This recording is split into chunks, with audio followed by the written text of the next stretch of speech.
కేసీఆర్ ప్రతిపక్ష నేతగా ఎలా ఉంటారన్న దానిపై కేటీఆర్ చేసిన వ్యాఖ్యలు హైలైట్ అవుతున్నాయి. ఖమ్మం పార్లమెంట్ నియోజకవర్గంపై సమీక్ష నిర్వహించిన కేటీఆర్ ఈ సందర్భంగా కేసీఆర్ కోలుకున్న తర్వాత చేయబోయే రాజకీయాలపై మాట్లాడారు. సీఎం అనే 2 అక్షరాల కంటే కేసీఆర్ అనే 3 అక్షరాలే పవర్ఫుల్ అని వ్యాఖ్యానించారు.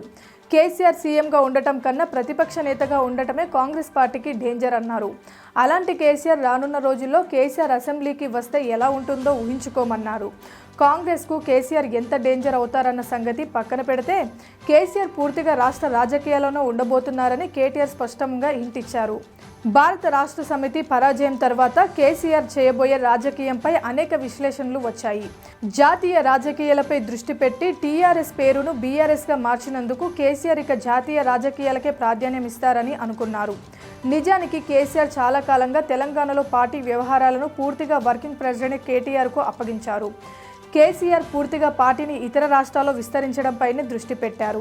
కేసీఆర్కు సహాయంగా కవిత ఉంటున్నారు. కవిత ఎంపీగా చేసి ఉండటంతో పాటు జాతీయ పార్టీలతో అనేక విషయాల్లో అభిప్రాయాలు పంచుకునే విషయంలో ముందు ఉంటున్నందున బీఆర్ఎస్కు ఢిల్లీలో గట్టి వాయిస్ కవిత ఉన్నారు.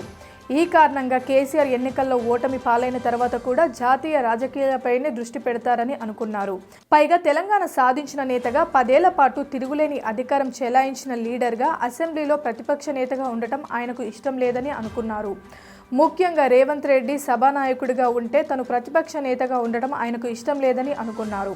తొలి అసెంబ్లీ సమావేశాల సమయంలోనే కేసీఆర్ బాత్రూంలో జారిపడడంతో అసెంబ్లీకి హాజరయ్యే అవకాశం లేకుండా పోయింది. ఎమ్మెల్యేగా కూడా ఇంకా ప్రమాణ స్వీకారం చేయలేదు. వచ్చే నెలలో కేసీఆర్ కోలుకుంటారు. బడ్జెట్ సమావేశాలు కూడా అదే నెలలో తెలంగాణ ప్రభుత్వం నిర్వహించే అవకాశం ఉంది. కేసీఆర్ మెదక్ నుంచి లోక్సభకు పోటీ చేయడం ఖాయమని ఎక్కువ మంది నమ్ముతున్నారు. కానీ హఠాత్తుగా కేటీఆర్ లోక్సభకు పోటీ చేస్తారని బీఆర్ఎస్ వర్గాలు చెప్పడం ప్రారంభించాయి. కేటీఆర్ లోక్సభకు పోటీ చేస్తారన్న సమాచారం బయటకు వచ్చిన 2 రోజులకే కవిత నిజామాబాద్ నుంచి పోటీ చేయడం లేదన్న సంకేతాలు ఇచ్చారు. ఇది బీఆర్ఎస్ నేతల్ని ఆశ్చర్యపరుస్తుంది. కవిత కూడా నిజామాబాద్ నేతలపై అసంతృప్తి వ్యక్తం చేశారు.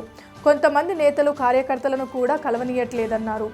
తాను స్వయంగా కార్యకర్తలను కలిసేందుకు వస్తే రకరకాల అడ్డంకులు సృష్టిస్తున్నారని కవిత వ్యాఖ్యానించారు. జిల్లాలో పార్టీ పనితీరుపై నేతలు అంతా ఆత్మ పరిశీలన చేసుకోవాలని తాజా పలువురు మాజీ ఎమ్మెల్యేలపై పరోక్షంగా కామెంట్స్ చేశారు కవిత. తెలంగాణ ఉద్యమంలో అండగా నిలబడ్డ నిజామాబాద్ జిల్లాలో ఓడిపోయాము అంటే ఆత్మ పరిశీలన చేసుకోవాలన్నారు. కవిత వ్యాఖ్యలతో పోటీకి ఆమె సిద్ధంగా లేరని తేలిపోయినట్లయింది. కవిత నిజామాబాద్ నుంచి పోటీ చేయడం లేదా అసలు పార్లమెంటు ఎన్నికల్లో పోటీ చేయడం లేదా అన్నదానిపై స్పష్టత లేదు. కానీ కేటీఆర్ లోక్సభకు పోటీ చేస్తే కవిత ఎమ్మెల్సీగానే కొనసాగే అవకాశం ఉందని భావిస్తున్నారు. సికింద్రాబాద్ లేదా మల్కాజ్గిరి సీట్లపై ఇప్పటికే కేటీఆర్ సర్వే చేయించుకుంటున్నారని చెబుతున్నారు. ఈ పరిణామాలు కేటీఆర్ తాజా ప్రకటనలు చూస్తే ఎంపీగా కేటీఆర్ వెళ్తే తెలంగాణ కేసీఆర్ మళ్లీ ఛార్జ్ తీసుకుంటారని అనుకోవచ్చు.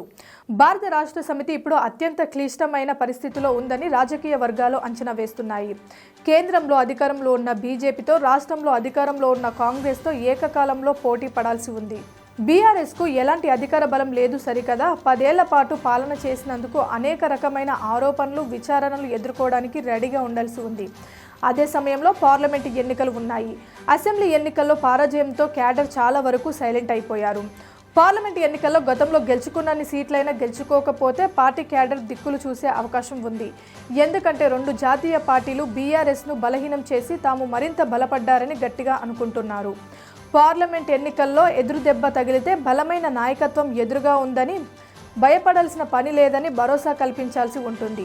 ఆ భరోసా కేసీఆర్ వల్లే వస్తుందన్న అభిప్రాయం బలంగా ఉండడంతో బీఆర్ఎస్ వ్యూహకర్తలు పూర్తిగా వ్యూహం మార్చుకొని కేసీఆర్ మళ్లీ రాష్ట్ర రాజకీయాల నుంచి ప్రారంభించాలన్న ఆలోచన చేస్తున్నారని అంటున్నారు.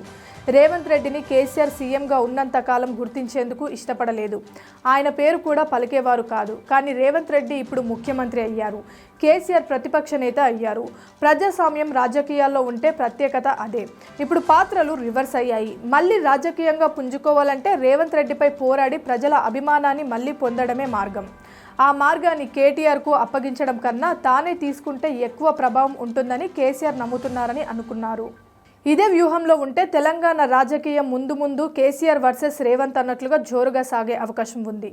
Please subscribe Pragna Media. Please like, share, subscribe to Pragna Media. Pragna Media, please do like, share and subscribe. Please subscribe to Pragna Media. Please like, share and comment if you like the video. Pragna Media.